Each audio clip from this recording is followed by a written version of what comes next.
உங்களுக்கான இன்றைய வாக்குத்தத்தம்.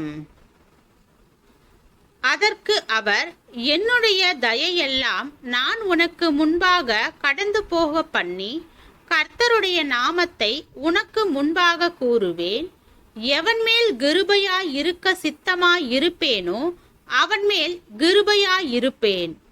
எவன் மேல் இரக்கமாய் இருக்க சித்தமாய் இருப்பேனோ அவன் மேல் இரக்கமாய் இருப்பேன் என்று சொல்லி, நீ என் சமூகத்தை காண மாட்டாய், ஒரு மனுஷனும் என்னை கண்டு உயிரோடு இருக்கக்கூடாது என்றார். பின்பு கர்த்தர், இதோ என் அண்டையில் ஒரு இடம் உண்டு, நீ அங்கே கன்மலையில் நில்லு. என் மகிமை கடந்து போகும் போது நான் உன்னை அந்த கன்மலையின் வெடிப்பிலே வைத்து நான் கடந்து போக மட்டும் என் கரத்தினால் உன்னை மூடுவேன்.